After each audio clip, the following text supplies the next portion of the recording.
Okay. Yeah, I can hear you. I think yeah, the thing keeps going green to yellow when you're talking, so we should be good. Right, let's see. What's this guy's name? Wanna be Wanna chump? be There we champ. go. Yes. Shout him out. Um,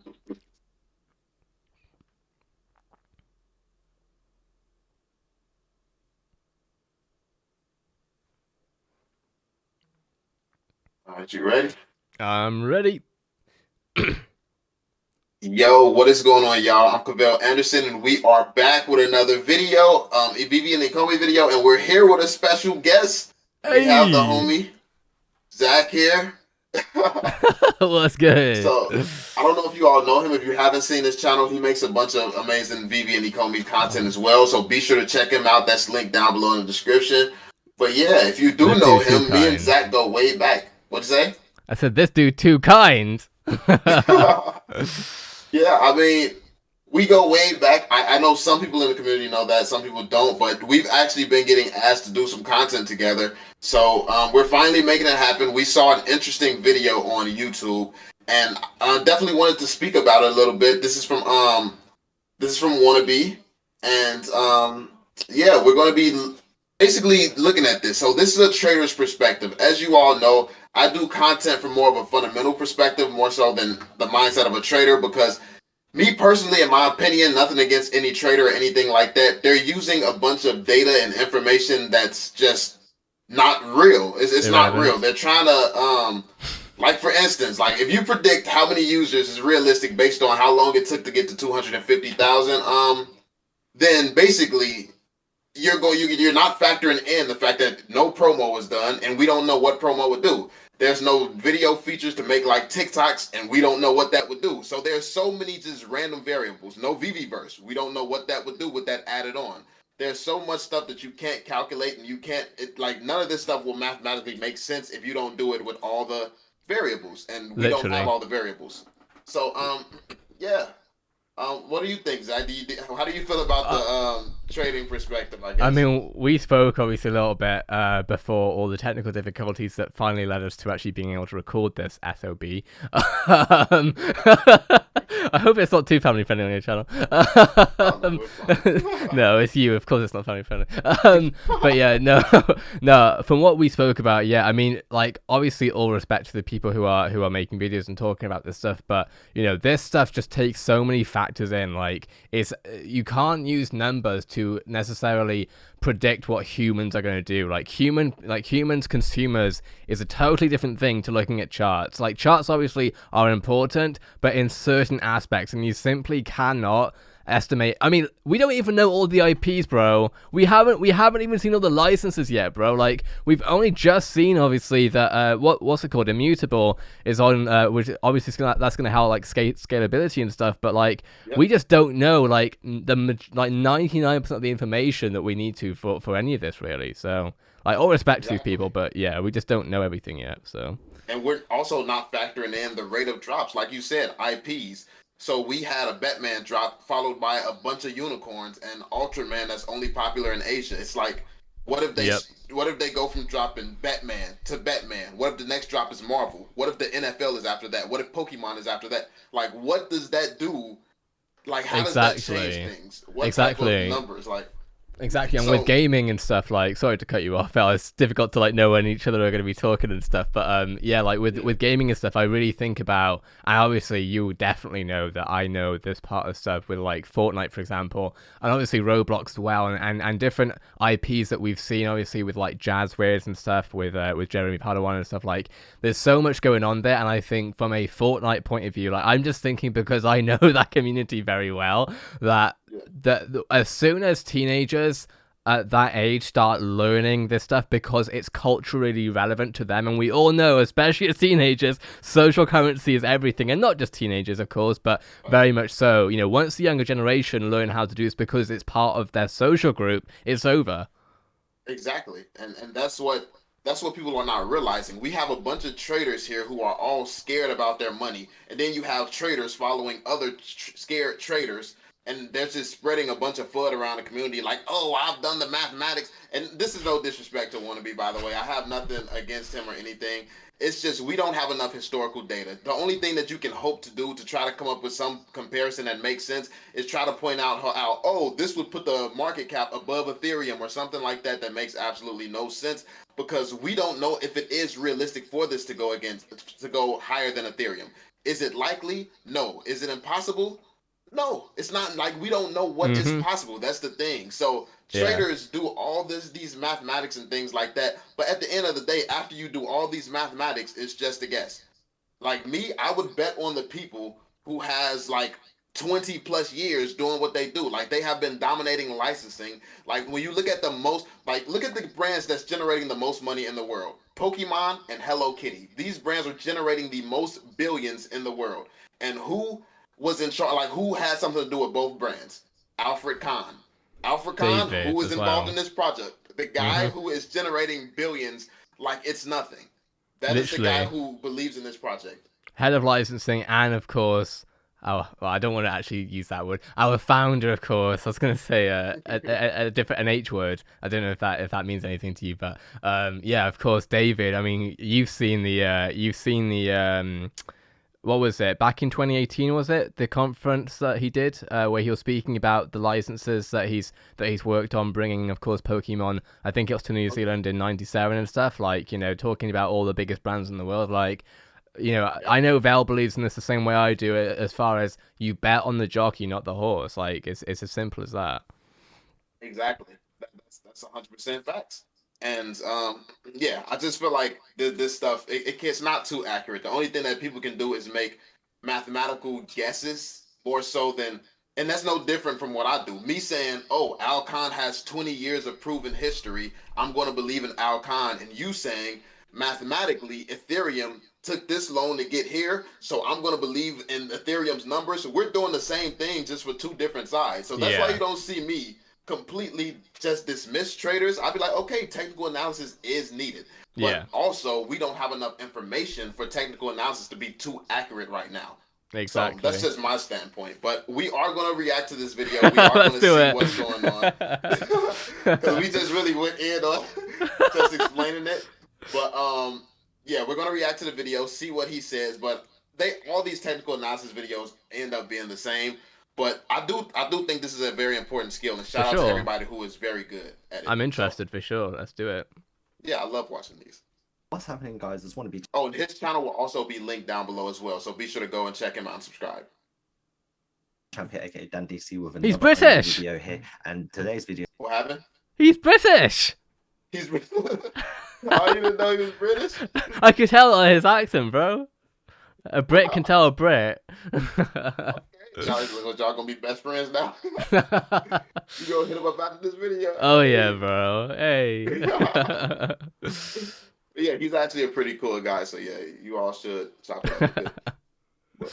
we're going to talk about roadmap to $1, 30 million users, 1 million users, and it's just for fun. It's just for speculation. We've done 2 previous videos. Oh, I mean, at least he admits his speculation. See, and this is why I like him. I like him because most traders will do this and say, "Oh, this is 100% fact. VeVe cannot do this. I'm out." He knows that it's speculation. You're just speculating. No matter how accurate your numbers are, you're speculating. We Yep. don't have all the information. So this is why I like him. He's good. He's good at what he does. Videos on this as well, so we've developed it every time. So the first time I did it, I didn't include market cap, so I did a market cap, and then last time I did another version of the price update, but I've had a new way or a new methodology of doing it this time, so I've just added it in. Now you know, it's just for fun. This is part 3, so if we want to do part 4, give me some ideas on how we can calculate it mathematically. So yeah, we've got quite a few things. We're going to go through million users, how much they've grossed to date, how long it would take on the current path that we're on at the moment, and then some extra stuff to kind of add into it. So if you haven't already, remember to like, share, and subscribe. We're trying to get our road onto 100k mark, and also a quick shout out to the Audible Collective for the first person to comment on that previous video. So it's just shout out to that, and a shout out to Shaq as well, because your memes have been absolutely on point recently. If you haven't already, remember to follow me on Twitter. So let's just do a quick analysis. At the moment, we're going to assume price is at 0.003. We've got the maximum circulating price, which is this number here, was 183 billion or billion, etc., etc. We've got 569 million market cap. Price is obviously not doing amazing at the moment. So they're the variables and numbers we're going to take in. So last time we were able to do this, the numbers have changed. I was based on, I think it was maybe 12 months or so. I'd have to quickly double check. Bear me 2 seconds. Yeah, I found it on the previous video. So here you can see it's on 32 months from that video I made it, which was just earlier this month. So still 32 months. So this is previous data. This time what I've done is, okay, so we're at 250,000 users on the 23rd of April. I'm just going to get geeky throughout this whole video. So I hope you guys enjoy. So we had 250,000 people, users on the 23rd of April. Today is the 27th of May, which means it's 34 days later. We have 320,000 users now. Now the price not the price difference, but the difference between these two is 70,000 people, and then in 34 days divided 70,000 divided by 34 days means that there was 2,058 users per day on an average. Does that make sense?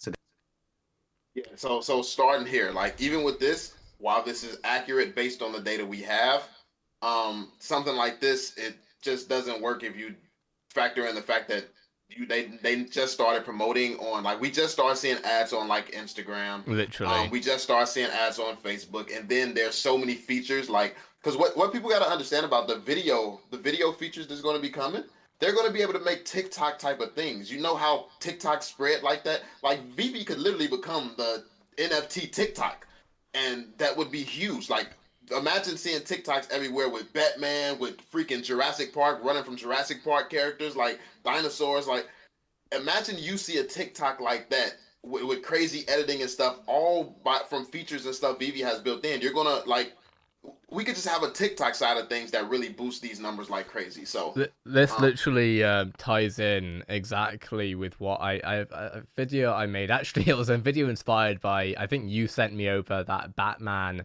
short film that was made by someone else, a fan made thing, and you know, as soon as I sort of saw it, it made me smile from ear to ear, because it just made me think of, and I think you, because obviously, as you've already said, we go back, and obviously we go back in gaming a lot. So, and you know that I've been in gaming since I was a young teenager, essentially. And when I saw them doing that Batman clip, I just thought to myself, which was essentially just a very, like, that it was someone who had clearly had some level of filmmaking experience, and they were just doing the best with the tools that they had. And it really reminded me of what we saw back in 2011 with really crappy capture cards that would record with, you know, the what was it, you know, the 3 cable, the yellow, white, red AV cable sort of thing.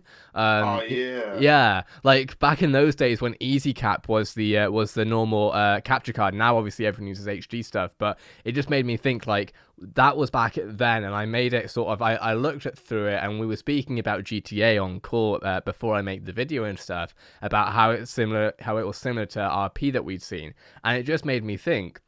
And I even titled the video $1 billion in free marketing, because that is what this is. You know, we have RNC PMK, and sorry if I get the name wrong often, but I think that's how you say it. And of course, they are going to be, and Reese already said that they're going to be bringing VeVe to and ECOMI to the sort of the mainstream attention. But realistically, it's the earned media, not the paid impressions that we get on Facebook ads, Google ads, YouTube ads, etc. It's the earned media, being the media where streamers are literally, or not just streamers, content creators in general, are literally missing out. And a good example of this actually is with one of the channels that I run called Valorant Hub.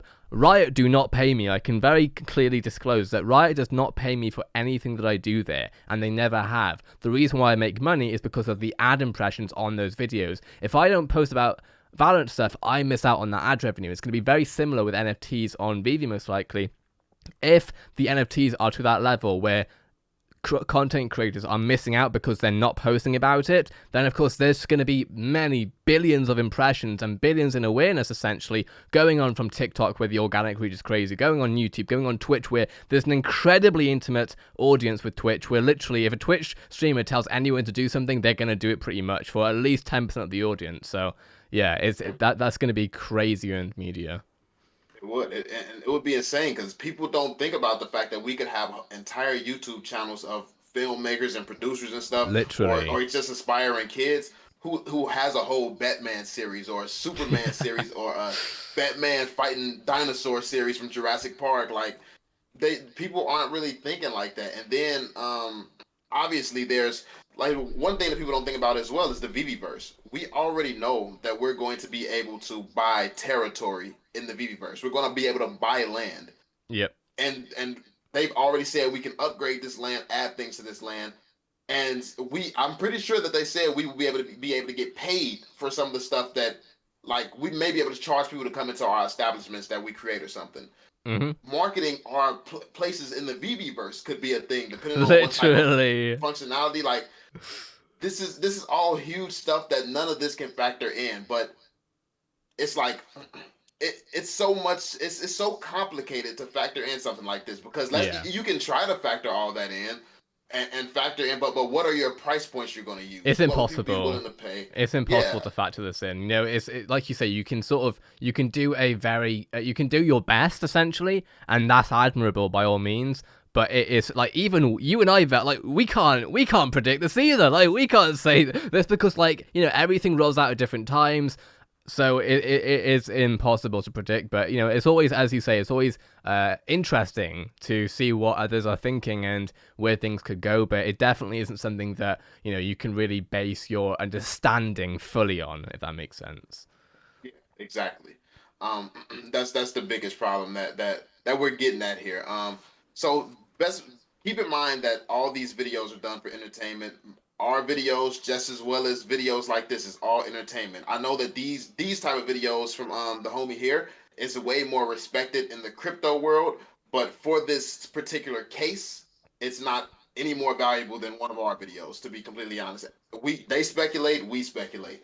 Yeah. So it's like they just speculate using mathematics based off of random things that's already in crypto, which we've already confirmed that Omi is not even that much like cryptos, but anyway, that's a different thing. Yeah. There's a 70,000, you know, we've had 70,000 people increase from the 23rd of May to today, which is the 27th. That's 34 days, 34. Each day was 2,058. Now, we're assuming that we have 320,000 today. And then what we did is I did 2,059 times 7. So per week, we're getting 14,000 users per week. I've added a 2.5% growth because as time goes on, there'll be more, you know, you will grow exponentially. We won't just get 2,058 per day. You know, for example, if Marvel drops, you'll probably get like an influx of 100,000 users. Pokemon drops, you'll probably get an influx of 1 million users. Star Wars, Jurassic Park, they will bring 50,000 users potentially. So, you know, there's a lot of different aspects which you can't really prepare for or calculate for unless you guys have another method of doing it. So what I've taken is a conservative. Very wise. This is again. Literally, I like this guy. I like this guy. Yeah. Like because he's not just saying, you know, Omi's not gonna do well because you know, look at this graph, right? Yeah, like he's not doing that. You know, I fully respect that. Like, and you know, he was saying about different IPs, and I think he even himself acknowledges based on what he said that each IP, I think he was giving random numbers. Personally, I think every IP he spoke about, he was incredibly conservative about the numbers that each of them can bring. I'm like, I mean, like I say, I think he was varying them, but yeah, no, very conservative. Yeah, and I mean that's the mindset of a trader, and I would never tell a trader to not think like this because if you make your whole money, if you make your living risking your money every day, you need to think like this at all times. For sure. I would never want you to sit here and try to think differently from this. You definitely want to minimize your risk. Yep. But yeah, like I hate how some traders will tell you, oh, what you do is wrong and what we do is right when you're doing the same thing in a different way. It's kind of weird. But yeah, he's definitely playing it safe. We come from gaming, so we've seen Fortnite go from nothing and just blow up massively. Like we saw. Yes, we have. Like, we've been in the gaming space when this stuff was happening. We saw this. So and we were in the gaming space before Fortnite blew up. Before Fortnite blew up. We were also in the gaming space. We saw Call of Duty, the numbers that it was doing, and Fortnite, it literally just blew gaming up from that level at that point. Like, obviously, Fortnite's in a different place now, but, like, back then I remember, because, like, you and I were on Call of Duty back in 2016. Yeah. We came a long way from and we've seen so much along the way, like Pokemon Go's release, like Literally. so many different games like Valorant. You're on Valorant now. Valorant Yeah. does well. Although they don't seem to be, I obviously all love to Valorant, you know, if you're watching this, right? But like they haven't told us the numbers, unfortunately, which I am wondering. But you know, at the end of the day, the reality is we saw that it broke records on Twitch as far as the Twitch drops were concerned. You know, we saw all the numbers that were concerned, and it just. It gives you context, you know, it gives you context so that we can kind of not predict accurately, but have some level of understanding / idea of where we might see our monthly active users, daily active users over certain points of time. So, So and that's important. That's important to have all this information, this details, and like I said, I definitely like this guy because he is factoring in some of the yeah, stuff other traders never factor in. Other traders just think they're the god to the trading crypto space. Is like it's weird, but yeah. To 2.5% compounded. So the next day is the next week is 2.5% compounded on top. Each week is 2.5% compounded, and then by the 32nd week we will have 710. Well, technically 31st or 32nd week is when we will get 710,000 plus the 320 means that will be 1 million users. So yeah, let's just redo that. Plus the 320,000, which means you have 1,030,000 users, and 32 weeks. So 32 divided by 4 will give you 8 months. So 8 months from now, we'll hit at 1 million users. So he's calculating 8 months from now is when we'll hit 1 million users. When the majority, the majority of this 250,000 users came at one time, one moment, and like that's what's not being calculated in. Where you have a few months where nothing happened at all. So the majority of these users that's being used in the example was all came from like 1 or 2 months maybe.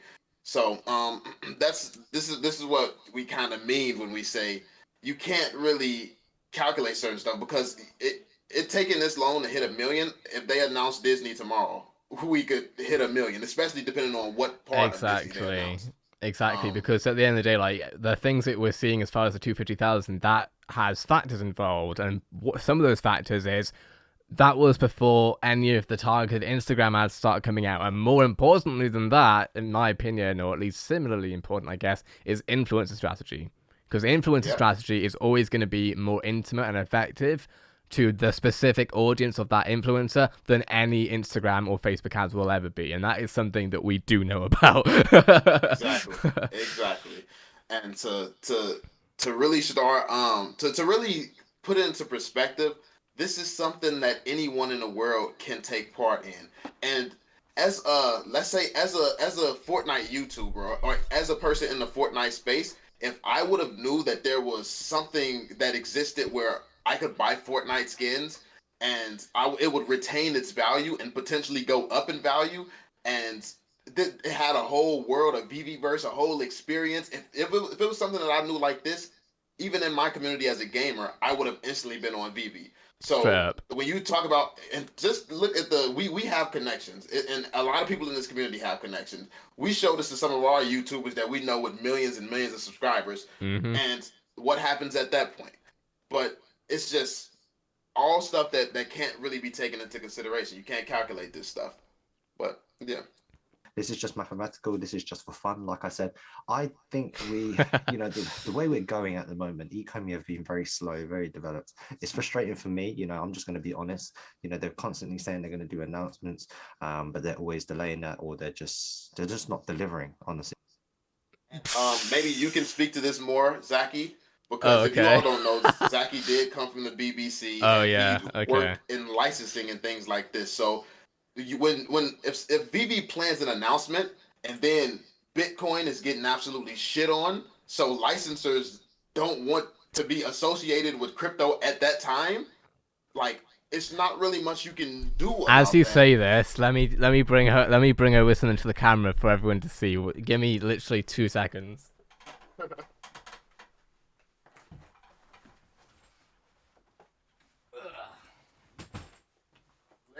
So if you were to tell me 3 years ago that I'd be bringing on one of my BBC posters to show the crypto community, would have never crossed my mind.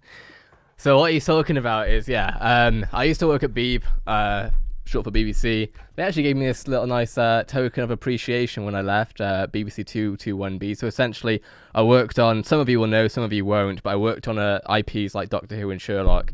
And for the for the Sherlock finale, which is a very legacy series, some of you will know, I was essentially asked to work out the digital media strategy, the graphics, all the graphics on it. I actually had my own little part in it. If y'all really look for it, you'll find me in the Sherlock Live event, essentially, where I had my own sort of acting role in that, but it was nothing big. But yeah, no, for what Vel's explaining kind of is how difficult that really was back then. It's actually one of the biggest reasons why I left, or love to be now, but like in hindsight, I guess, is licensing and just trying to do anything. Like, as someone who literally was internal there, I had my own contract, I was working there as a BBC employee, even trying to get out a promotional post for Doctor Who would have to go through 50, not 50 to be fair, more like 10, like fairly realistically, roughly 10 to 15 people had to go for every post. Like, I post more in one day now than I would post in 6 months at BBC. I mean, that's because Val knows I post ridiculous amounts per day nowadays, but this is the thing, everything moves so slowly. And I remember very clearly, I was 18, so I was young. I remember like my colleagues being like, they were essentially saying, oh, we don't have much to do, and me not understanding the corporate structure, I was like, we have so much to do, because as far as I was concerned, we were so far behind what honestly myself and Val were doing in the background. You might remember, because I was actually working with you whilst I was at BBC, and I remember you and I actually getting into it a little bit, getting kind of argumentative, because I was basically giving you the same excuses that the BBC would give me. And you were like, we can't work this slow, bro. I'm like, this is how corporations work, bro. So yeah, no, I fully, this is why, like, I personally don't, I suppose, whilst it gets annoying when things get delayed, I think just from personal experience, I have a lot of empathy for it, because like, I know how this stuff goes, and I know like how passionate and dedicated so many of my colleagues were at BBC. But at the end of the day, when things aren't ready because of the corporate structure, which it really is, bear in mind, ECOMI is not just about, like, when I was with BBC, everything was pretty much in-house most of the time, right? But with ECOMI, everything is working with other corporations, so it's even like multiplying the corporate structure, having to work with, realistically, we've all looked at the Disney license potentials, possibilities, the Marvel, this, that, and the other. You really think that all that stuff is just going to happen, because the green light on that sort of stuff takes so freaking long. And something like NFTs, where it's new tech, I can't even imagine how difficult that is. I feel bad for the licensing team. I really do, because that's just got to be a struggle. So, like, I get, like, exchange is obviously a bit different, but even so, I'd imagine that has corporate structure too. Like, this stuff just takes forever. It's why I'm so fortunate and glad that I don't work in a corporation anymore, because everything takes forever. Yep. And people don't understand that. Like, and that's the reason that I also left my programming job, because even when it came down to programming, to really make any real innovations, to switch the software that you were working on and stuff like that, something that they're using software from 10, 15 years ago, while you're trying to, this is new, this is way faster, we could get 10 times as much done if we like, and then all the conversations, like, it goes through so many people, like, all of that. The corporate and business world is just like, it's not it. It so takes slow. a long time. Yeah, it takes a long time to do things, and it's important to keep that in mind when you're giving VeVe a hard time. They're in the slowest. They're working with businesses, corporations, and they're working with licenses and licensors. It's like they're in every slow world. Like, they're even in tech. You know how long it takes to program things? Like, everything's slow, possibly. They're in all of it. Oh, yeah. So they're doing this at amazing speeds, if you factor really that are. in. I was actually saying that on Twitter. Like, I'm so sorry to cut you off. I'm so because I've been covering gaming, and I still do cover gaming and stuff every single day, pretty much, on different things. But I'm so happy that I'm now doing this stuff, because, like, and it's a bittersweet thing, because I do try to keep in mind, having been in that place myself, publishers' mental health as well, like actually trying to get things done and having investors. And I understand if you're losing money, I get it. I've already caught a lot of heat for not being empathetic enough to investors. So I get it. You might be losing money. I also am getting comments. I'm sure you're getting the same. You know, I hope it picks up soon. I got bills to pay. This is not what you're meant to be paying your bills with. Can I say that, please? This is not what you're meant to be paying your bills with. This is literally retirement money for a lot of people. Exactly. Like he's apologizing to you investors, to any of you investors who are in a tough spot right now. That's what you fucking get. Like, how irresponsible are you as an investor to not understand that you're making a long-term investment? This is why it's important to do your due diligence. It's very important to understand what it is that you're investing in, because this was never going to be something that happened overnight. You look at a token, you see that there's like 750 billion of them, like, especially just coming in without any information. It looks like there's 750 billion tokens, and you think that this is about to blow up and move. Like, that's okay, buddy. Like, so I'm not sympathetic at all. Like, because I'm an investor myself, and I'm down like $8,000 or something like that. I'm down in a crazy amount of money right now. But you don't see me crying or complaining because I understood to it, and I am still putting more money into it while I'm down, because that's just. I think part of the reason though why you're able to do that, and this is only down to your own merit and you know, forward thinking, I guess, is you haven't put in money that you can't afford to lose. Do you know what I mean? Like, you're not paying your bills with ECOMI money. So, like, you've been smart with that, which means that, you know, you will obviously feel the dividends. You're obviously right now, I don't know what your investment's on, obviously, but, like, it really, that comes down to, again, if you're looking for rent money from ECOMI, you're doing it wrong. I've got to be careful because I'm not a financial advisor, but personally, I wouldn't do it myself, is what I'm trying to say. So, yeah. Yeah, like, definitely not the best financial decisions. Don't invest anything. If you're not a professional trader, don't invest money to try and make money to pay bills and things like that. Do a DoorDash. You're better off DoorDash than trying to literally come up off ECOMI or Dogecoin or anything. Even the coins that's pumping is still a risk, but we're not financial advisors. So very clear. But let's get it. And truly, that's why the price is reflected. I guess a lot of people get frustrated. They can't say. I know people have commented and said that, you know, people are impatient and selling it. Well, what do you expect? Ultimately, people are in this for an investment for a long run, and there are much better coins and much better altcoins that you can invest in to have a better return than ECOMI as of this moment. Now, that doesn't mean I don't believe in a project. Now, that doesn't mean that I'm taking out my investment either. I'm an ECOMI homie. I do believe in a project. I think they've got a great platform. I think they've got a great product. But honestly, I feel like even though they're doing the, you know, good stuff for the community, they definitely could do more for the community in terms of maybe, you know, giving us news that they're going to stick to, and potentially, you know, other aspects too. They are working with YouTubers, so, you know, they are out there, they are protecting people. They'll, you know, they were developing and focusing on the right things. Scams was something that they, you know, that they targeted and fixed with two-factor authentication in the marketplace. So I do believe that they have acted quite quickly upon that. Anyway, the next step is on 1 million users increase. Very quickly, I just want to point out that while the development team and the staff and stuff is placating everybody who's down and panicking, they're not doing what it takes, building out the platform and making you money. They're not trying to fix the platform and get it ready to push to millions of people. So every time they have to send a tweet because someone's panicking, every time they have to respond to an email or a Discord message or anything else of someone panicking and crying to them and try to make you feel better, that is a second spent that's not making you money. Think about that with your investment before you sit around crying. Me, that's why I sit down, shut up. Well, I talk on YouTube, but I don't complain about much. So yeah, like, you just gotta think about that. You're messing up your own investment crying to them all the time. Only report bugs and things like that that's actually going to move VeVe forward. If what you have to say brings value to the platform as a whole, say it. Tell that to them immediately. But if you're just taking away and wasting their time, please stop. From today, which means it will be, I don't know why I've done it divided by 12. It will be 10 months from now. So yeah, 10 months from now will be an extra on top of that 1 million users. And then from here, we'll have 30 million users will be 18 months from now, which is 1.5 years.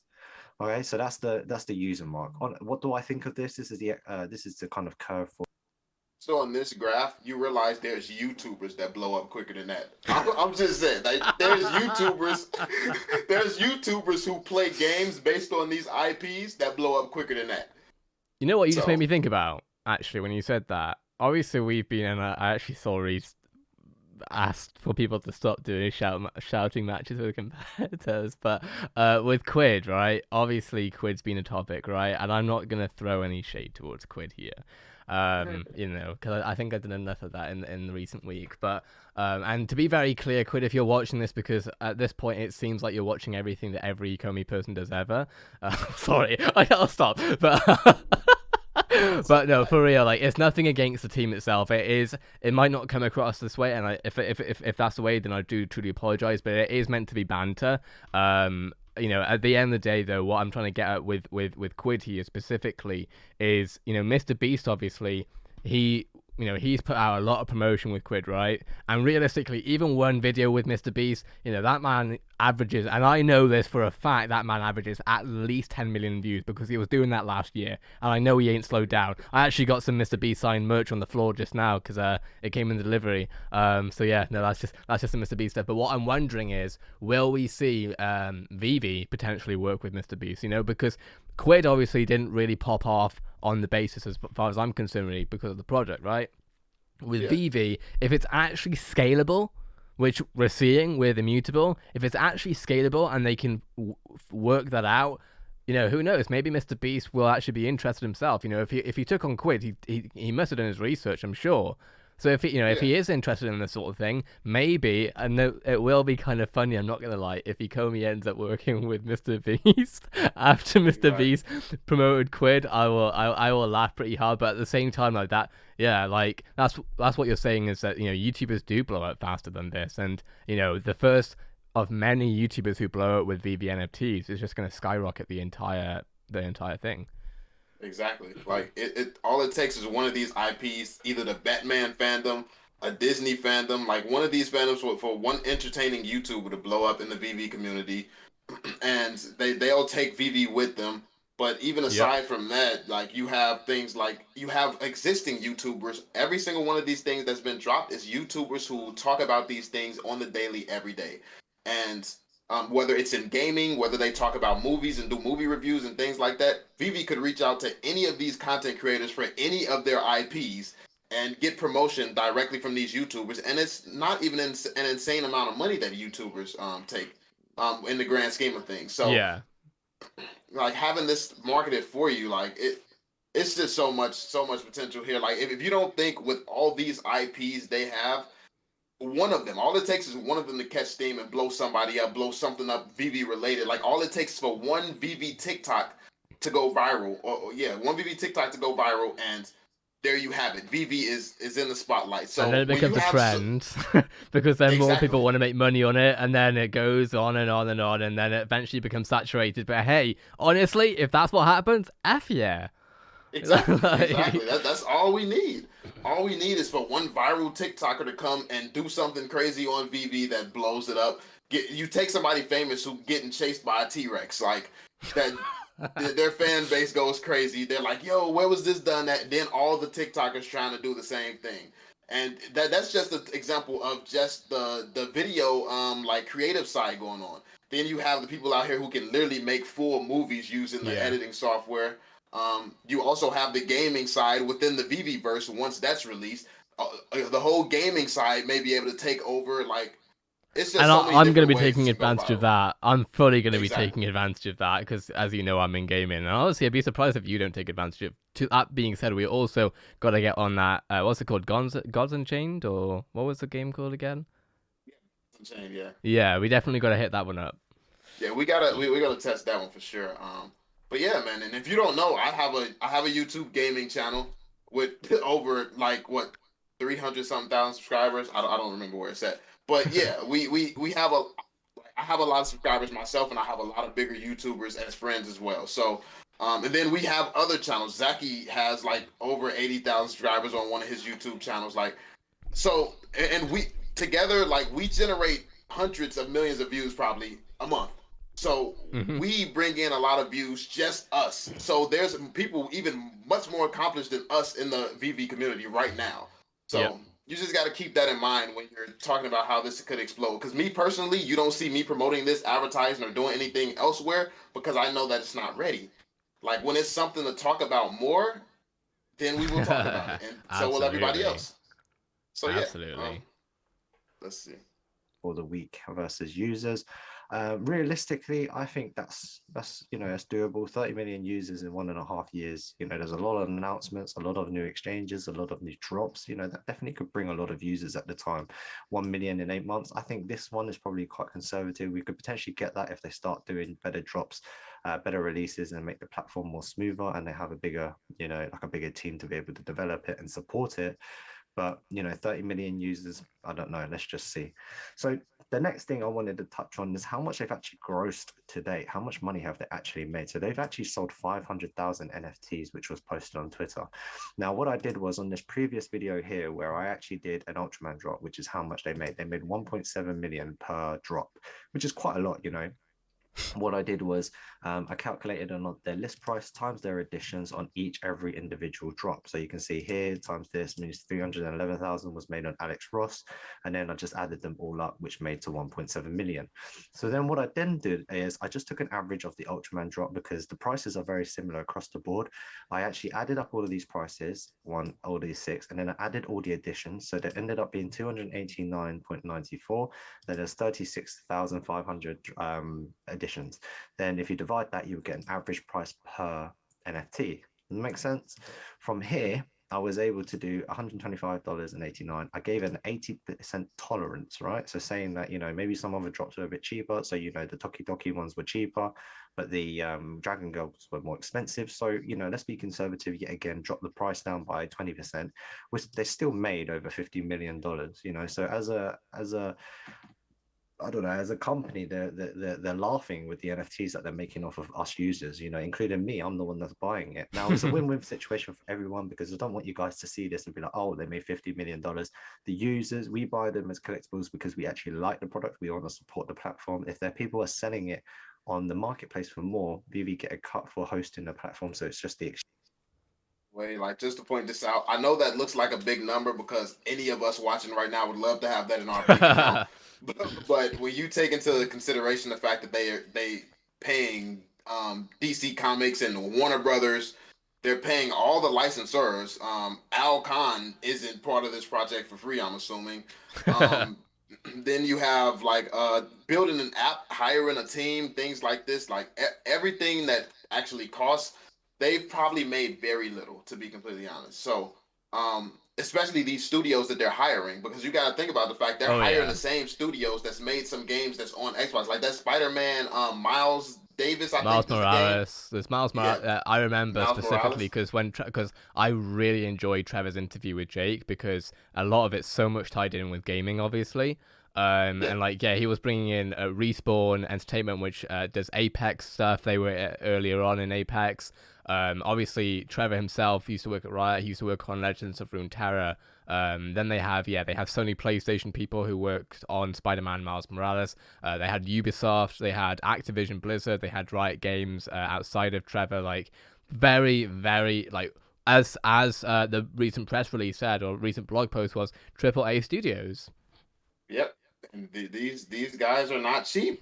No. Like this whole process is not cheap. It's not something that you can afford because coming from a space where I used to create games myself, artists for one design, an artist for one character, they'll charge you like $10,000 easily, and that's just like being a regular person. I don't know what these corporations are getting charged if they got deals in place and stuff like that, but that's just being like a solo creator trying to make a project. Like I'll get charged 10K. So imagine what they're doing for all that they're trying to do. So yeah, these like this amount of money that they have made, they haven't really made this. It's all going back into the project. Yeah. But yeah.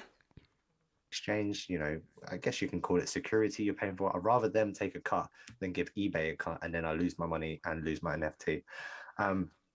So yeah, I mean, that gives it the tolerance and they've grossed quite a lot. So they're profitable, I'd like to think. And that could definitely hire quite a lot of devs and, pay for their pockets. And that's not even including them selling their OMI tokens. They sold 5 billion, so you know that probably went back into the business as well. So yes, they've been developing it for years, but you know, I wouldn't say they're definitely not short of cash. Now, what we'll do next is we'll do how long will it take to get to the $1? It's just interesting. It was just for fun. It was also a comment just to see what it would be like to add that. I would do a market cap analysis after that to see how long it would take to $1. But what we'll do is we'll do on current price. So basically, our start price was at 0.002. Okay, so we assumed price. I know prices dropped a little bit. 0.002 was the launch price, and then it's 0.003. Now it has increased by basically actually I put 0.35. Let's just say that is 0.00305. That's what I made it at, which is 1.525 of a gain as an average. Okay. On the previous one we did was 0.045, and then we had a growth from here, which I've actually changed and meshed this up, so that's why I did it over here again. So in 3 months, it's actually 0.51%. It's actually grown, which is abysmal. It's pretty terrible, and this one's quite hard to gauge, but ultimately it's going to take, oh dear, it's going to take 82 months. Yeah, this is really not realistic. This is going to take 6 years, 82 months to hit 1 cent again. And then where are we for the 10 cents? This will be, oh dear, 19 months,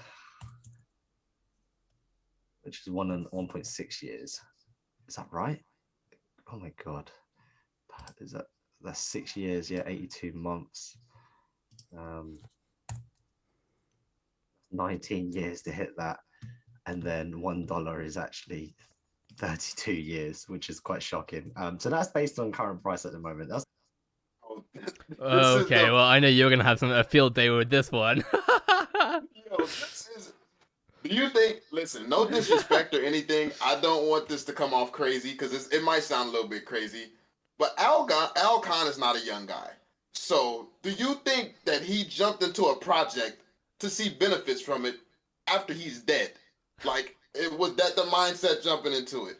This is after most of us might be dead by then, to be completely honest. Like, to be fair, it's not even just the Al Khan thing here. This is like, a lot of us are going to be dead by then. So, basically, this is what we mean. You can't factor in so much information that you're going to come out with something that looks completely ridiculous because you can't factor in the biggest selling points like TikTok Vivi and Vivi verses, and like you can't factor in the majority of the information that's really going to boost things, and you have to go off of historically, and historically it's looking bad. We've also been hit by crypto itself looking terrible, which has brought things down everywhere across the board in crypto. So, I mean, the thing is all that numbers based off of that. He was, as he was calculating it, and as you say, no disrespect, and I could see it, at least I think I could, when he was, because he was sort of very lightly chuckling about, oh gosh, looks really bad, like, let's look, this number, etc.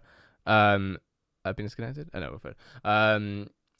I was just thinking, I'm like, as he says this, he realizes, I think, it sounds at least, there's some realization in his voice. It's like, this is what it's at right now, but this is the rate that we're at right now. I think even he could pick that up. I could tell it in his voice. I feel like he could kind of realize this isn't realistic, but I'm doing the calculations. I think he was just like, you know what, I'm going with it. I'm just gonna go with it. I don't think he actually. But I don't know. To be fair, I've never spoken to him, and all respect to him, but I don't think he believes it's going to take this long. I think it's just literally based on the current calculations, which, again, it's a whole curve. We all know this is a curve with many different factors. And realistically, honestly, if this is where we're at now, before everything starts going on fire, I'm actually very excited. Yeah, exactly. Because this whole thing is just going to turn up and keep going. Like, and people have not realized they have made, 50 million?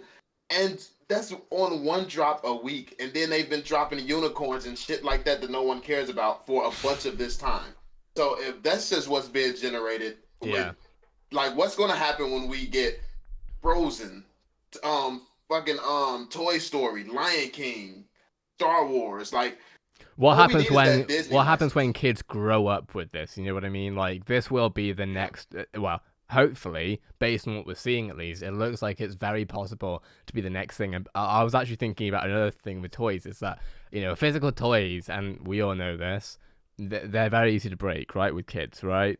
How the hell is a kid gonna break an AR toy? I don't think that can happen. So parents are gonna want to use it even more because it's gonna save them money. But from a truly realistic point of view, we've looked at. I don't know if because I haven't been fully keeping up to date with everything you post, obviously. But like I was looking at some Disney figures. I'm not sure if you've seen them as far as the Disney Plus subscription figures, and I can't tell. I can't remember if I'm mistaken this with HBO, but I saw something around 80 million to around 100 million people subscribe to Disney Plus, in the short amount of time, realistically, relative to broadcast time that it's been around.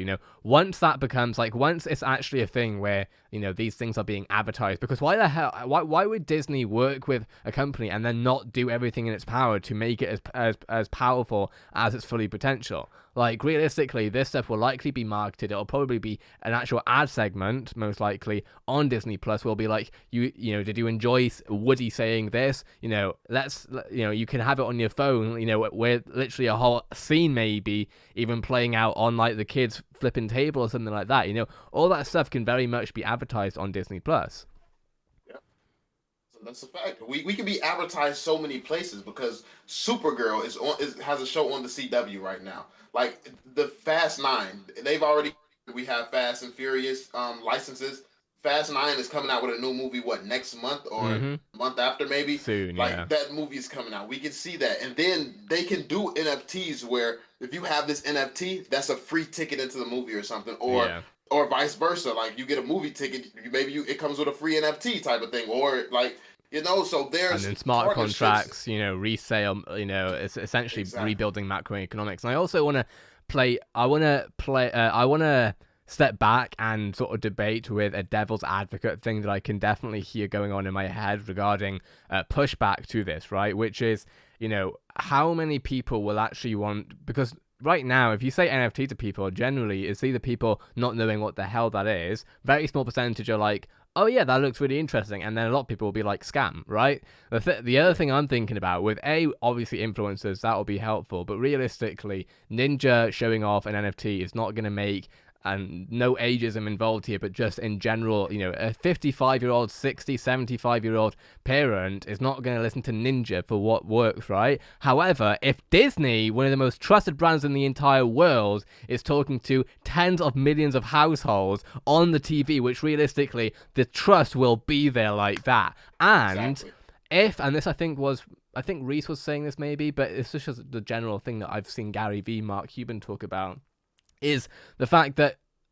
the same way that you're watching this right now, you're watching this on a YouTube video, you don't know how any of that works, most likely, unless you're someone who actually is an expert, but most people aren't experts in how the YouTube transmission happens. Most people don't know which HTML5 version am I watching. The whole point with this thing here is that, realistically, over time, it's going to need to be, and if ECOMI don't do this, then they'll have ruined it. Let me be very clear, I'm not overly attached to ECOMI. I really like what they're doing, though, and I do believe that they understand that they're going to need to make this consumer-centric, which means people aren't going to need to understand, which exchange OMI might go on next. People are just going to need to be able to essentially do like they do. They buy V-Bucks for Fortnite or buy Call of Duty points on Warzone, essentially getting your credit card out, putting the information in, buying the currency, and then going from there. And that's literally how ECOMI will need to do this with VeVe. It will need to be simple for anyone to get involved. Otherwise, of course, it's just going to be too difficult to get customer acquisition.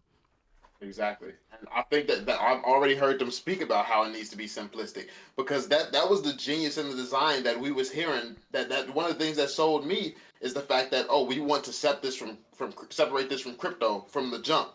We don't want them to even know that this is crypto. They don't need to know this. They don't even have to use the name NFT necessarily. That's a huge selling point if you know what it is, but this is really just a digital asset that you have true ownership of. It's still an NFT. It's still true ownership. You don't have to understand why you have true ownership, but you still have it, and that comes with value. Just the fact that they're offering true value, true ownership. It's so much more opportunity, man. It's so much people can't take into consideration and aren't factoring in. This is why it's impossible for any of these guys out here talking about technical analysis and stuff. Like, this is why I do like him as well, because he makes it clear that he's just speculating, and it's Yeah. not even realistic speculation, to be honest. But it's just speculation. At least he makes that clear. Unlike most people who just sit here and try to present this as this is the facts. This is what's going to happen. VeVe will take all these years to hit $1. It is over with. Like, would take it into consideration nothing. It's like, that's crazy. That's not really realistic, I don't think, because as you can see within one bar, we actually one day we went from 0.003 to 0.007. We just need a good, a good outlet. Same thing here. We made 100% gain on this movement where it pushed up onto the upside. So, it's quite difficult to kind of gauge it, but I did it by that kind of platform. Previously, it was only like 12 months because price was actually 0.007, so the average was a lot higher. But I've just based it on that price action, right? So literally the price it started at, the price it is now, divided by the time, and then times it out for the future, which is just, that's including pullbacks, drops, everything.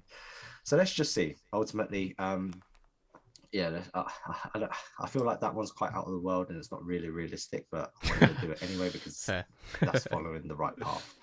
Now, the next step is I wanted to go through market cap. So market cap as an overall is, at the moment, we've got circulation supply, which is 189 billion, I think, or trillion. I don't even know. So that would be 700,000. That would be billion. Yeah, so 189 billion, and price is at 0.003, which means market cap is 569 million, which you can see here. So you circulate as the price times it by the price will give you the market cap. Okay, which makes sense. Now, if it was to be 0.001 with the same circulation, then we'd have to have 1 billion, 1.8 billion. Now, honestly and truly, that kind of makes sense because previously at our all-time high, which I've actually got, was when we were hitting at 1 cent 30, we were actually at 1.3 billion market cap, which I don't have a screenshot of, but I remember reading that, and that's actually what it was at that time anyway. So at the all-time high here at 0.0013, we were around 1.3 billion market cap. So that's just an estimate. It might be 1.4, might be 1.3. So 1.89 market cap, I don't think that is achievable, and that price is achievable as well, and that kind of matches what we've actually done in the past. So they correlate. Next is price to hit $1. So $1 would mean it'd have to have 189 billion market cap. And honestly and truly, do I think that's going to happen? No, not really. Because Ethereum. 198 billion market cap, I don't even think there is. You're looking at third, so you're basically asking ECOMI to overtake Tether, Binance Coin, and Ripple, and I don't think that's going to happen. Full stop. I think it could potentially definitely get into the 10 billion, maybe 5. I wonder if he's actually going to factor in the fact that in a few years down the line, everything here is going to be moving up or down. Like these move, so the market caps aren't going to just stay static. So, but yeah, I mean, and this project being able to overtake a bunch of projects that don't have hundreds of licenses and hundreds of the biggest brands in the world backing them. I mean, I don't think that's unrealistic for. And also, and it's use case, it's use case. Like, and this is stuff that I try to stand back and listen, because this is the stuff that, as Val knows, I'm a lot more new to. I can talk about daily active users as much as possible, but when it comes to this stuff, I'm newer. But from what I'm understanding, from what I'm hearing just around the space, at the end of the day, some of these coins, and I'm not going to name any coins because I don't want to be wrong. Realistically, I'm still learning. But some of these are just hype-based, are just straight up, if someone tweets about it, then boom, there you go for a day, and then, everyone will sell it, and they're like, oh no, everything, they couldn't have been predicted. Like, come on. Exactly. You have coins up here, I will name a coin. Dogecoin literally shot up off of a tweet, and it hit market cap. It passed up so many coins on this list that's legitimate projects that have amazing use cases that bring so much value. Those coins shot straight past all of it. Come on now. And I am glad that those have done that on the basis, and I might annoy people here. And again, I'm more than welcome to be wrong here. But I am happy on the basis that it will introduce new people to the crypto ecosystem, at least. Because, the eventuality is what's going to rise to the top is going to rise to the top in the end, over in perpetuity, essentially. And of course, certain coins, like you say, Doge, for example, it just isn't built to sustain, essentially, against ones that are actually built to sustain. So, yep. And one thing that I think that he's about to go ahead and do, because I actually came into his stream or his preview at this point, I'm pretty sure. One thing that I think he's about to do is actually compare this project to other NFT projects, projects that don't have Alcon and projects that don't have all these licenses secured, by the way. So that's one thing that you got to take into consideration. Like you see things like NBA Top Shot and stuff, and a lot of this stuff can't be compared to VeVe, but these are the comparisons that people tend to make. So yeah, there's no project VeVe can be compared to. So this is really all that you can do. All you can do is try to compare it as best as you can when really there has never been anything like VeVe before. So I mean, but yeah, let's see what else he has to say. 5 billion market cap seems realistic. Maybe 10 at his best point, but you know, anything can happen in this world. I just don't think that it's there as of yet. You know, if we just have an idea of the more established ones at the moment, they've got 1. So we look at the more established coins. Engine, I actually am an investor in Engine, or I was an investor in Engine. I took all that out and actually put that into Omi. But yeah, I took that out and I took out put it into Omi as well. But you look at these projects, and these projects does not have. They don't have 100 licenses and 100 ways to be promoted. Like, yes, they're very cool projects. They're insane. They're really good. They're going to go places for sure, but they do not have the potential, the same potential as VeVe. Like people need to understand the power of licensing. Now, if you could go into like Decentraland and you could see freaking Marvel logos and stuff everywhere, and there was a whole like, then maybe we can consider compare those and have the same conversation. But as of now, these coins are not even really in the same league as VeVe, but or Omi. So 6 billion. I think it's this one. Yeah, Chile's is another NFT one as well, 1.6 billion. They're both 1.6 billion. So, you know, sitting at, I think ECOMI or VeVe is better than those two. So they could probably hit like the 2 billion market cap, 3 billion market better. cap, but 189. I mean, all you have to do is think of how many times better than those coins is VeVe and or is ECOMI. So, you really think about it. Do they have hundreds of licenses? Do they have? Are they going to have a whole metaverse? Do they have a whole marketplace like and NFTs and stuff like that using the best licenses in the world? Like you really got to start comparing the value that they bring. And also, VeVe is going to add more utility to the coin where people can come into the VeVeverse and create their own whole new world and experience aside from the experiences that VeVe has already set out and has planned for us. So we can go into the VeVeverse and create our own little world where we go in there and we do something, we bring more value and have our own little area of land that we own that we could do something interesting with, like whatever we want to do with it, obviously within reason, within whatever restraints. But we promote this, we get to market in our land, we get to advertise in our land because I'll tell you all right now, one of my friends, one of my homies, Kmore, actually what he does is he buys land in this game called, what's it, Second Life? He buys land and property in Second Life. He buys these designs and shirts and stuff like that, and he actually sells those for real money. It equals real money in the real world. So this is I didn't know he was up to that. I didn't know he was like, doing that these days. That's awesome. yeah, he's made a whole business. He has a whole business inside of a metaverse. But the difference is it's not on the blockchain. It doesn't look as good as well. I don't. To be fair, we don't know how VeVe is going to look. VeVe could come out and look like shit, but I mean, I doubt it. With Trevor on the team and with this team, I doubt it. So we know VeVe is all about quality. So I'm assuming that it's going to at least look better than Second Life. So I mean, yeah, That's man, better. it's just it's so many opportunities. We maybe we could create our own stores and stuff like that. And then what people gotta think about is the fact that VeVe itself could bring more value to some of its assets, which it's not doing right now. So for instance, let's say you take a NFT like a unicorn, but you create something cool in the VeVeverse where you can only get in this place if you have that unicorn. That just boosts the value of this unicorn that no one wants. Now everybody wants it. Yep. So they can take assets and make it more valuable based on their other assets, which is the VeVeverse. Like, and people, we haven't started doing things like that. People aren't even thinking like that yet because the VeVeverse isn't here. So, yeah, just some examples, just some food for thought. not so much. But you know, I was just doing it for the entertainment. The next step is ultimately, let's just say we took out half the circulation, hit the $1, you're still looking at 94 billion.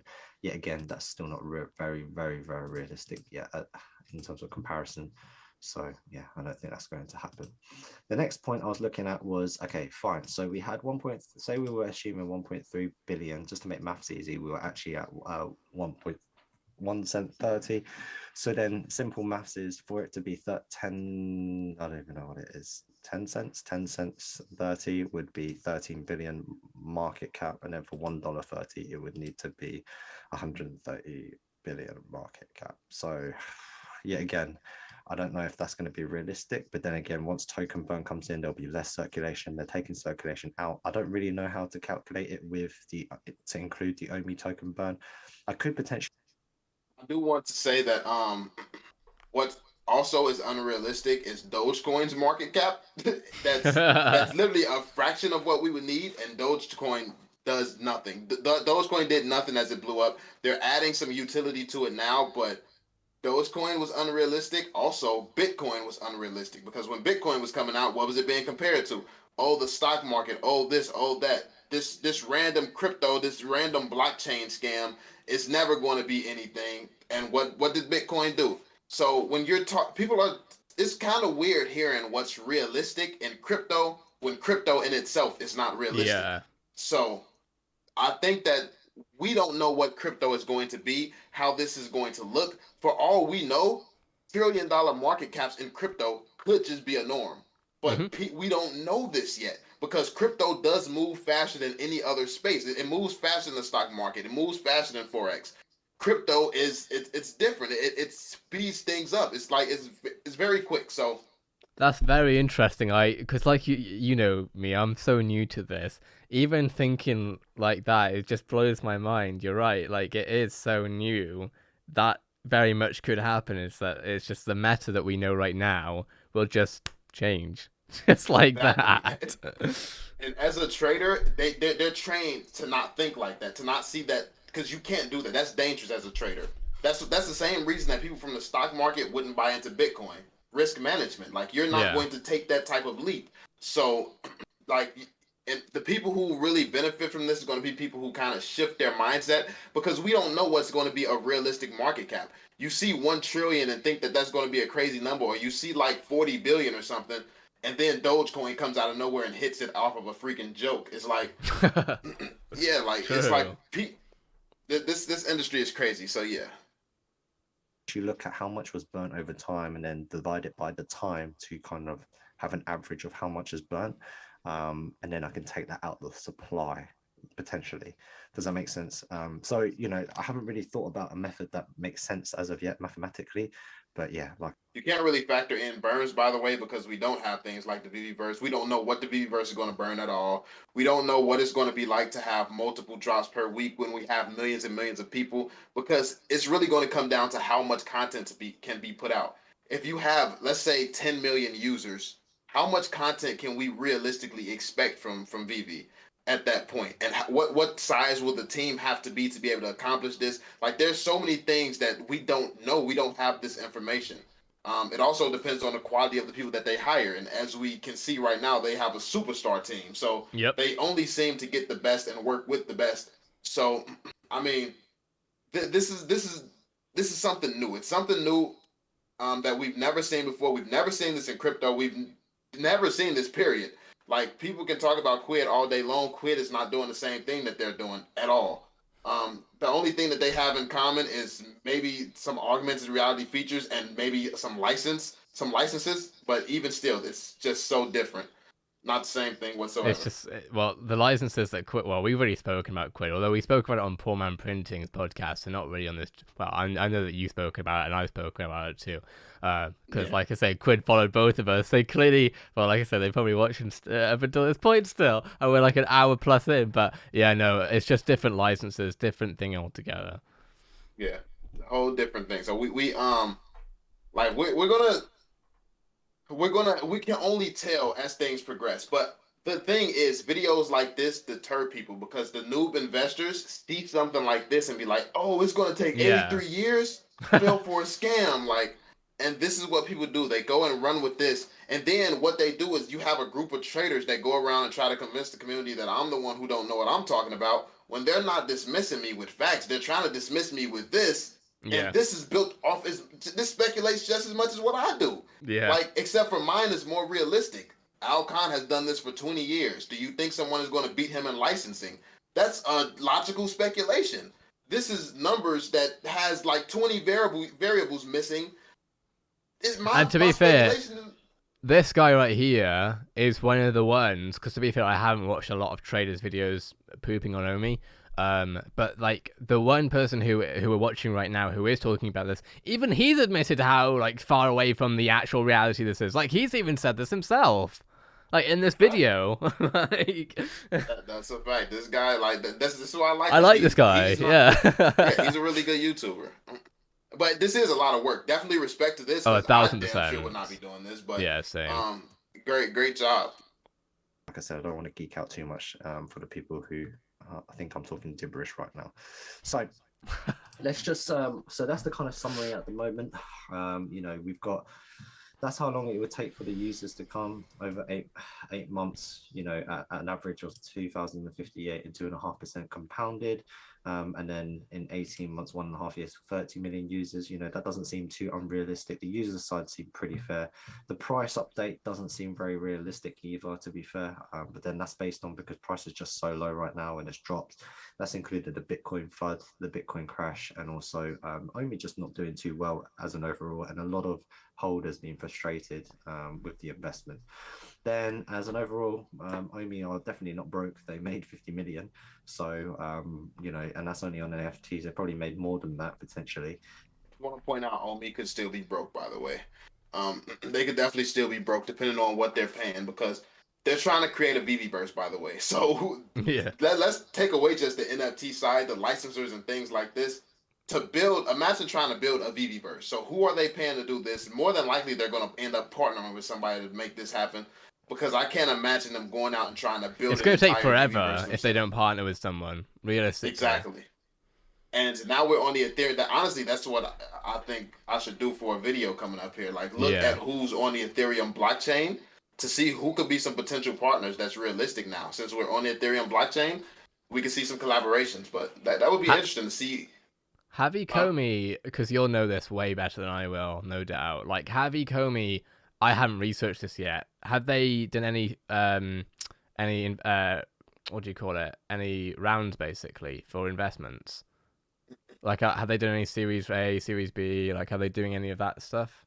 I don't know the exact process. I know there was earlier investors though. Right. Like there was early investors in the project, like I guess like close friends type of thing. Like I don't know exactly the exact process they went through, but yeah, they had some people here early on. But it doesn't sound like they've gone to say, you know, any large firms for like $100 million, you know, investments. No, not to my knowledge, but sure. I don't know. Yeah, I'm not sure. I don't think that they have though. Right. I don't know if it would be needed with their team, but I mean maybe. Because I know Epic Games have, I mean, they're on like a 1 billion valuation, but then they've got like Sony on them and like all these other, you know, sort of big firms. Well, big firms like Sony, like that's a big firm, like, you know, flipping huge corporations backing and stuff. So yeah, I was just wondering if ECOMI had the same thing, but that'll probably just take time because, unlike, you know, Fortnite, I would imagine, or Epic, it would have. I can't imagine how easy it would have been to get funding for Epic Games in 2018. Like, yeah, I bet they had like every like Amazon, Sony, Microsoft. They were probably like, you know, begging. Their money, like, yeah. Like, please take our money. Literally, bro. So yeah, they're definitely gonna like VeVe. This is just the beginning. And yeah, for Al sure. Khan himself has said, like, I trust the guy. Like, aside from all the traders spreading FUD and everybody out here panicking, I trust the guy who actually is very accomplished. Al Khan himself has said, VeVe, these beginning stages is reminding him of Pokemon when he first founded it. Like, he said that himself. So if he's seeing this early on, like that's all I need to hear. Literally. So. because that's only what they said they sold in editions. They may have sold more, they may have sold less. I don't know. You know, honestly and truly, they're the figures that we're going off of. They could have sold more and create that supply and demand and say, here's 3,500 and actually sell 4,000. We have no idea, right? You never know. And then in terms of market cap as well, I tried to include that in. I don't know if this is the best methodology. So if you do have one, just get at me on Twitter or get at me on Telegram. Just let me know. Oh yeah, so this was the screenshots. 23rd was 250,000 users, and obviously today's the 27th. So if you haven't already, come and like, share, and subscribe my YouTube channel. Comment below at Omi Homie. Let me know what you think of this. So yeah, at this point, he's just gonna promote his stuff. Be sure to go and check out his channel and stuff, man. For real. But yeah, there we have it. So I think sorry, just before we finish, the 250K, obviously he's going off information that's public, which makes total sense. But I do remember I think it was Dan who was saying that they're close to 300,000 now. So, but then I think Reese sort of walked that back a little bit. So my guess is roughly around 270, roughly. And that was like maybe 4 days ago. So obviously it could have changed because obviously now we have DC cover girls. But honestly, even with that, and I've spoken about this on my channel, like it's, you know, I said like, is this IP the one that will take us to 1 cent or whatever it was? And no, like I make those videos to make it very clear that absolutely effing not. Like, no, there are so many things that's going to make it happen that, you know, one IP, even if Disney were to bring out a Cars NFT, a Pixar NFT, every Lucasfilm NFT, you know, all of those NFTs, it would help. Obviously, I'm not going to say it wouldn't, but you know, it's you know, and finally now, to be fair, you know, personally, I didn't see the immutable thing coming.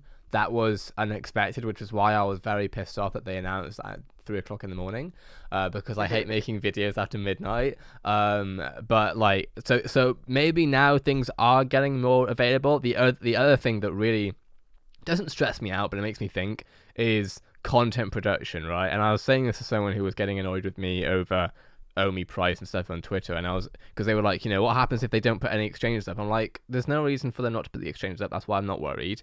But on the other end of things, what I'm also thinking about, this is actually as a YouTuber and as a gamer, I guess too, is I just think about the content turnover. You know, it's great having all these licenses, but at the end of the day, I personally, and I think some people, and you might even disagree with me here, I think you might not though, like there needs to be, to be fair, if we're not rushing it over this year, maybe not. But I do think, I'm glad that it's not a drop every 2 weeks. You know what I mean?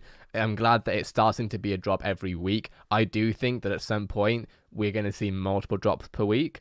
You know, when I think about how Fortnite basically break through and just dominated, and you and I know it dominated gaming back in 2018-19, it's because, and I think a lot of people forget this, the reason that Fortnite dominated was not, I mean, it was bright colors, but it was mainly they're a technology company. Epic Games are. They are at the, you know, they are at the forefront. They're the ones that are building the engine that every other game, not every, but a lot of major games like Valorant and stuff use, which is Unreal Engine. Like, they were on top of the game on the tech end, and of course that was what won them the attention, because every time a kid would drop in, there'd be a whole new universe for them to explore. Like, you know, and they were the only ones that were able to do that. Now, obviously, you know, that's starting to become more meta, where, you know, game studios are starting to work with creators more, Apex, you know, Valorant, etc., where we're seeing more content turnover. But it's a similar thing, well, it's the same thing actually with VeVe. The more content they have, content is king. You know, a lot of people put that to just videos. No, content is stuff that people can consume, as far as I'm concerned.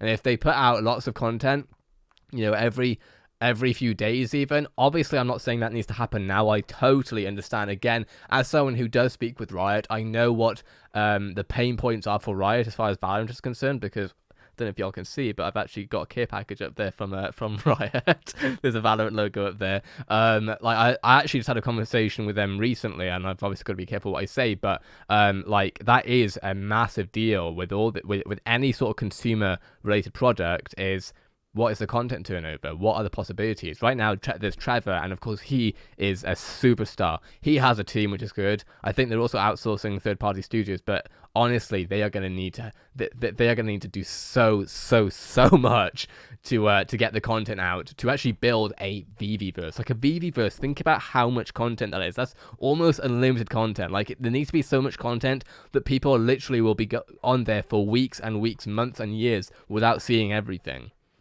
Yeah, exactly. If they sit here and say they want to do a VeVe-verse and do Ready Player One, then we get one little Fortnite box. It's like, give us a Fortnite box, not the whole world outside of the box you built. I mean, like, just one box of Fortnite player builds. If they give us that and put some NFTs in it, like, no, that's not their vision. Their vision is Ready Player One. Obviously, we're not going to have that quality level of detail. There's certain things that's unrealistic to expect from VeVe, especially early on. But 10 years down the line, 10, 15, 20, I wouldn't be surprised to see Ready Player One. Well, may I quote Trevor and say 10, 10 years and 400 developers down the line, and that's when you'll see Ready Player One. That's what he said on Jake's on his podcast, when Jake was pressing him for when, which I understand, Jake, why he was saying that, because at the end of the day, investors were watching. But yeah, sorry, I cut you off.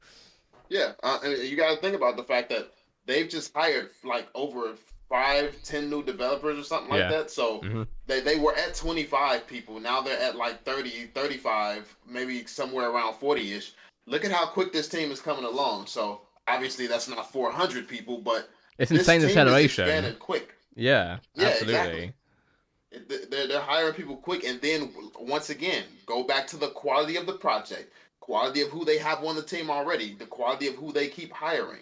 They got a former League of Legends developer. They like Runeterra. I'm sorry, people keep getting that wrong, and it pisses me off every time people get it wrong. He was on Runeterra, not League of Legends. Just had to fill it out. Bro, it's a League of Legends brand. It is actually. It's part of the IP. It is.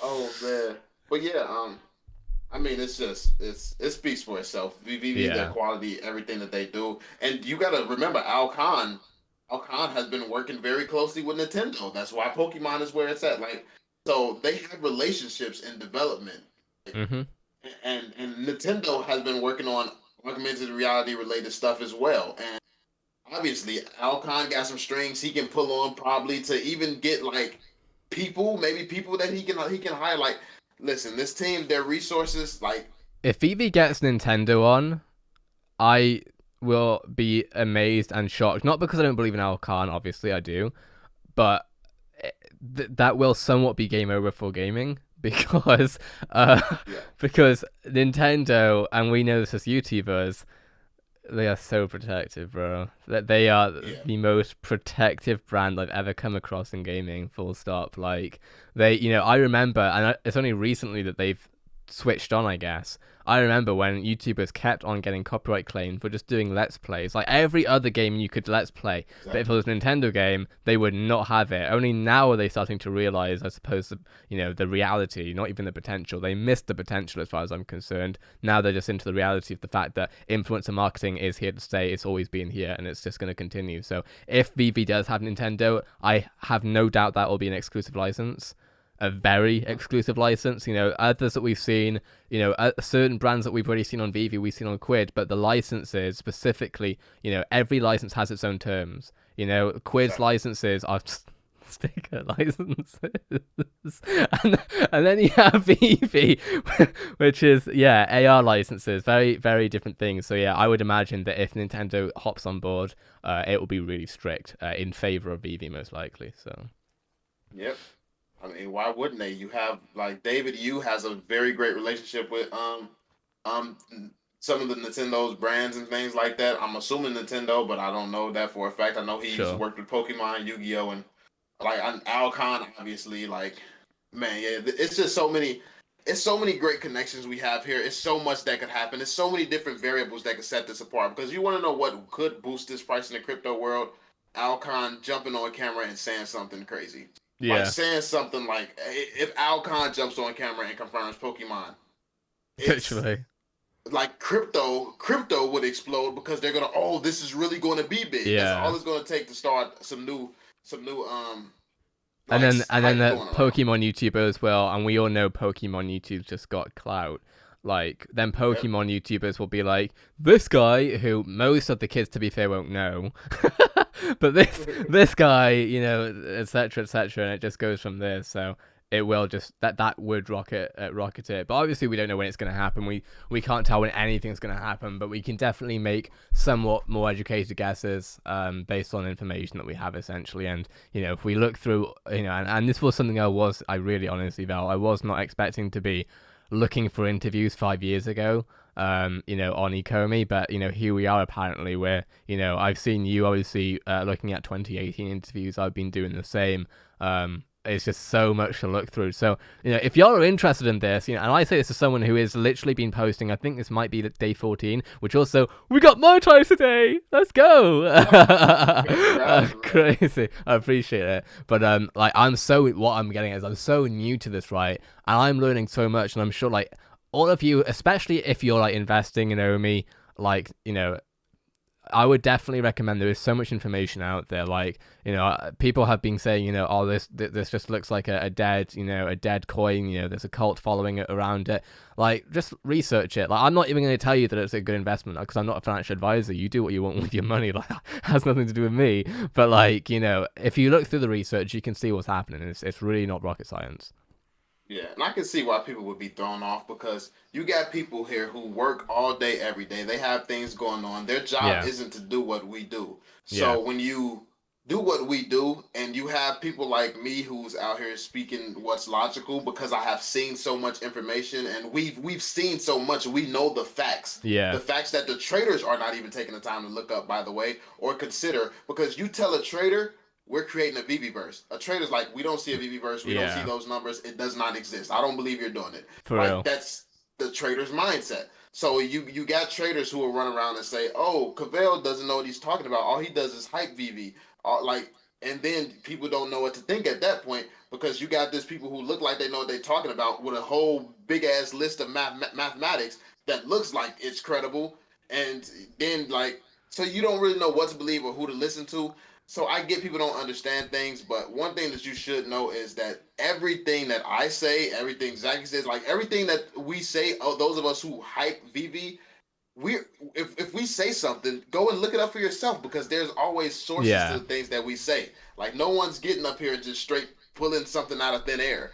Like, you can go and find these sources. I want to actually, and I hope you, I don't think you'll have an issue with me saying this, so I hope you don't. You can cut it out if you do. But one really cool point I've seen, because, you know, when ECOMI quote tweeted or retweeted or whatever, they tweeted one of my videos, and I obviously got a lot of slack for that. And again, I never ever mean to hurt anyone or like upset anyone. I just mean to, like, you know, I'll say what I see. That's it. But I'll never, regardless. The point that I'm trying to make here is that, you know, and Vel has this a lot with everything he does. The same thing with me. I had it when I went into Valorant, and, you know, Vel knows I've been doing 6-figure years way before Valorant, way before ECOMI. Like, you know, I don't need to talk about anything to make money that I don't want to. You know, I talk about what I see and I make money from that. The point where I'm getting here is that Vel's in the same boat here, where we don't even have to. We're not hired by ECOMI. We don't have to talk about anything good here. We say what we see. Realistically,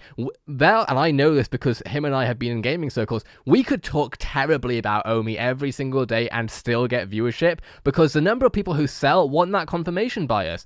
We can talk about anything. Like, we've built YouTube channels before. Like, we're literally just saying what we see here. I can talk about anything I want regarding ECOMI, or I could go into a different coin, or I could talk about anything else business. Remember that our channels are called Cavell, Anderson, and Zach, not ECOMI Hub, or ECOMI Fanboys, or ECOMI this, or ECOMI that. Like, we can do whatever the heck we want. It's as simple as that. So, you know, and I will also say I will be one of the first. I don't understand it as well, which is why I probably wouldn't be one of the first. But I know Val does understand it. So Val will be one of the first to hold ECOMI accountable.